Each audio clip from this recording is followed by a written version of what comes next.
Testing, testing. All good, man. Well, congratulations on, a violent performance like that. So I guess what are the emotions to knock out someone like Mickey Gall here in front of Madison Square Garden? Oh man, I can't really put it into words. Just thankful, blessed. I can't thank God Almighty enough for what He's given me. I'm extremely fortunate. I I'm nothing without the help of God, without the help of my team, and all the support that I get. So first and foremost, it's very easy for me to come in here and be like, yeah, this is me, this is me, this is me. But it's really not. I got a driving force behind me, but my mind and my heart, I think, is a testament to a lot of things. I've been through some pretty rough times, some pretty dark times, but I don't know. I can't really quite put my finger on what I'm feeling right now. I just know that, as I was saying earlier, it's like the return on investment, It's like when you invest in something and it comes back and it's doubling and tripling. So I feel amazing. And These dark moments you're talking about, was this during your fight career or before you got to the UFC? During the fight, for sure. I think everybody has dark moments, but I think I probably had a lot of dark moments even before fighting. That's probably why I started fighting, right? But even throughout my career, I remember it's crazy to think, how life goes, right? If you would have asked me about a year and some change ago, if I would be here, I'd probably say no. I almost had I had a horrific neck injury that I thought was gonna derail everything. I thought it was gonna alter the way that I lived my life. My right arm completely atrophied for about 3 months. I didn't have use of my right arm fully. The range of motion, I could not pull 5 pounds down, right? So, a lot of these emotions, a lot of these feelings are rushing back to me right now. And, yeah, I don't know. I can't really, I don't know. I don't know. Just the last one on that, just for clarification, I'm sure someone's going to listen to this. When you say you didn't think you would be here, did you mean fighting or just in general? I didn't know, man. I don't know. A lot. Sure. A lot. In terms of the fight against Mickey that played out, I think this is your first knockout win of your pro career. Obviously, it kept your stoppage. I think you're still perfect in stoppage wins. So I guess, is this how you saw the fight playing out? Because obviously Mickey is a high-level grappler. You're a high-level grappler. Oftentimes that can lead to a striking affair. So in terms of the actual fight, is this how you saw it happening? Absolutely. I'm a little disappointed in myself. Obviously tonight, I'm very proud of my performance. I think I did a great job, but I think in the past I didn't. I don't know why. I just I want to kick myself in my ass. I'm like, dude, what's wrong with you? Are you I grew up boxing. My family they're fanatical about boxing. And the Bronx is a big boxing borough. It has a home of a lot of fighters, a lot of great gyms. The first gym I ever stepped foot into was Morris Park Boxing Gym. Not far from here, and I'm gonna go train. I'm gonna go train there this week. But I don't know, man. I don't know why sometimes I've gotten in my own way, and it's just stupid. But I'm done with all of that. I flipped the switch. I don't care. So I guess what changes are going to be made in camp now, so you don't have these the flip is not giving the F straight up. Just whatever. It is what it is. Who cares? I'm here to do a job. I'm here for a good time, not a long time, right? Because nobody really has a long career. But I think I stopped feeling sorry for myself. It just whatever, At the end of the day, I knew nobody was going to come save me, and I just had to save myself, and that's it, So if anybody's listening to this, I'm not trying to be a motivational speaker or anything like that, But if my ass could make it through some crazy hard times, anybody in this room, anybody outside in this world under the sun could do it. Moving forward, I mean, you fought in the Apex a lot. Now you got MSG, and even just looking at your record, you've not really had an easy fight. And there's not really easy fights in the UFC, but it's these big names that you face. So I guess moving forward, is it going to be hard to, go back to possibly fighting in the Apex after getting a KO win in MSG? I mean, it's tough because at the end of the day, as much as it's as crazy as it is to say, the Apex has kind of become a staple. You know what I mean? Like that Apex like saved everybody's life. You know what I mean during COVID. So I think there has to be a little bit of tribute. But if I'm not mistaken, I think the UFC is like starting to add a lot more fans for attendance and everything like that. So, I mean, the Apex is just like strict business. You know what I mean? But I don't mind it. I like the Apex. I like the crowd. I love MSG. I love New York. I'm a New Yorker through and through. You know, I know Texas is my home, and they've adopted me over there, and I could be kind of a redneck at times, but till the day I die, I'm a city boy. So I guess when do you want to get back in there? Because it looks like you came out relatively unscathed. Honest to God, I want to just get back home. I know these past couple of months have been crazy hectic. I just want to decompress really quick. And you know, maybe February. I wouldn't mind Saudi Arabia. You know, I know that they're first. Yeah, I mean, there's still a little bit of time, right? And I get to get just a little chunky for Thanksgiving and my birthday tomorrow. So Happy birthday! Thank you, I appreciate it. So yeah, maybe Saudi Arabia because I know New York City, state, and the feds are about to touch my taxes up today, baby. But I know they don't really do that in Saudi Arabia. So let's go. Those sheikhs got money to throw. Ramiz, right? Yes, sir. First of all, congratulations on the incredible victory. One of the things I heard about during your lead up to this fight is, growing up in the Bronx, telling your family that you're going to fight here one day. Just talk to me about that. I mean, that's a pretty cool story. Man, it's crazy, right? The only thing I could think that would be bigger than this is like fighting at Yankee Stadium. You know what I mean?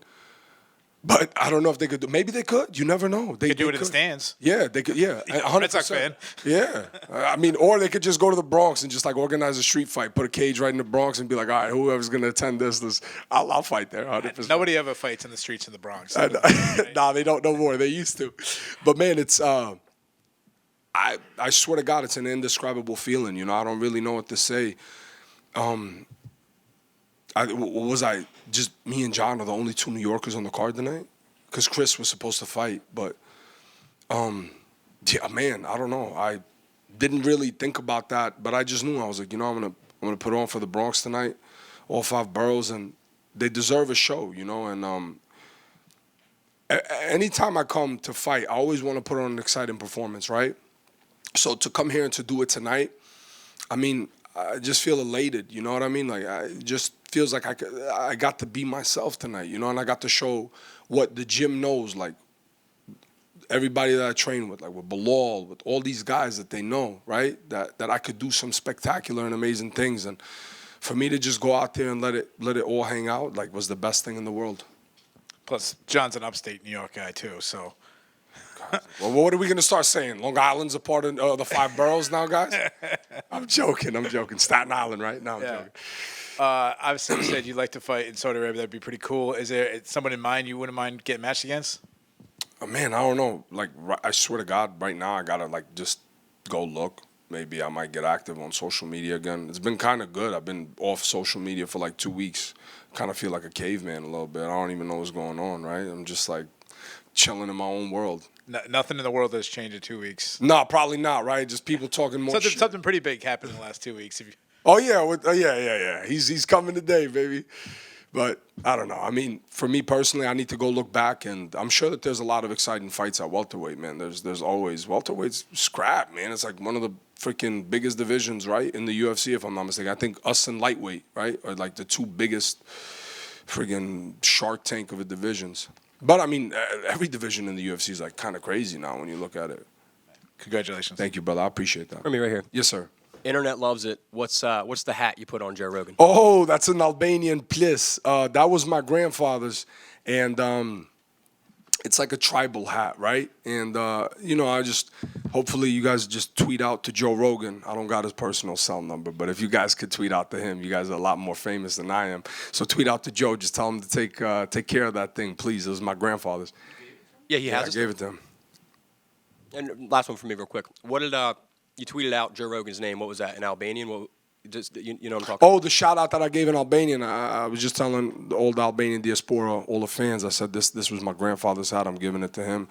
My grandfather was an amazing human being, may his soul rest in peace. And one thing about him, he always had a big, kind heart. He was a very giving guy, and I knew I just wanted to give that little piece of my family history to Joe. And bear in mind, I never had an in-cage interview with Joe Rogan. So why not make it a memorable one tonight, right? And he's an honorable Albanian tonight. Ramiz, after your fight, DC said that all welterweights should train with Bilal Muhammad. I know you've spent a lot of time training with him. What have you learned from him, and how has he impacted your life? Dude, I love that guy, man. I swear to God, like training with Bilal, man, and he got a dog named Dewey, and Dewey was my main sparring partner this whole training camp. He has a bulldog, like an English bulldog. It's a cool ass dog, man. Dewey just like, what do they call that whenever the dogs just like start running at like a crazy the zoots or the zoomies, man. That dog just got the zoomies like 24/7. But me and Dewey, Bilal told me I got to give him a shot. I was gonna give him a shot anyways, but training with Bilal, man, that guy has a plethora of knowledge. It's like a big head with a big brain. You know what I mean? Like, Bilal got a dome, but that dude, like, just studies. And we studied film so much, and I got a lot of love for that dude, you know? In all seriousness, I was in a kind of a, you know, an interesting spot, right? A must win. And I went and trained with the dude, and the hospitality that he shows, the knowledge that he has, you know, God's gonna bless him for a very long time, and I'm gonna always be there for him, the same way that he was there for me, because I never forget, you know, I never forget what people do for me, and you know, the acts of kindness, no matter how big or how small they are. So that dude is just, you know, inside and outside the cage. I never understood why he got so much hate. He's actually an extremely kind dude, and he's hilarious. He really is. He's funny. He's funny as hell. Training with the dude, too, is like, you learn so much from him, man. You learn so much from him. I still haven't gotten my Crocs either, by the way. Hey, big brain Bilal. Yeah, there you go, baby. Big brain below. Get him the Crocs, right? Yeah, that's it. Get me the Crocs. And one more for me. A couple years ago, you were cornered by Jeff Neal and Bilal Muhammad together. They were former opponents. Now they could fight again one day. Jeff is still a contender. Bilal's a champ. How special is it to see both of them succeed together? Listen, at the end of the day, this is a sport, and the same way that I got love, admiration, and respect for Mickey, I have love and admiration and respect for both of those gentlemen. You know what I mean? And me and Jeff, we grew up in the training room in Dallas, and I've known Jeff for 10 years now. I got a lot of love for that dude. And I don't know, I carry a pretty special bond. I guess you could say, you know, sometimes I'm loyal to a fault, right? But if those two dudes ever fought each other, I pray to God it's for the most money, and that they're both safe and they're both happy. You know what I mean? Once they get done fighting, both of those dudes deserve the world. You know what I mean? So to see them fighting at such a high level and staying there, you know, it's an amazing thing. I think it goes beyond the sport. You know, a lot of people, they try to instigate and do this and do that, but at the end of the day, when you look at it, we're all just trying to feed our families, and we're all just trying to take care of ourselves and be better humans. So we're not just animals in a cage, you know? Just one from me. Yes, sir. You came back from a devastating spine injury. You came out and lost your last fight. Is this the biggest moment of your career now, fighting in front of MSG, getting the win, and just being an inspiration to a lot of people that have dealt with serious injuries and been able to battle back? I would say it's definitely up there. You know, I know my last fight, it meant a lot to me just to get there. You know, obviously it wasn't the result that I wanted. I'm kind of frustrated with it. A lot went wrong that training camp, but you know, you live and you learn. You know, one thing I've learned is that you can't really fixate on the past. It already happened. You know, and tonight, it's like I kept telling myself backstage and this whole training camp, nothing matters but now. You know what I mean?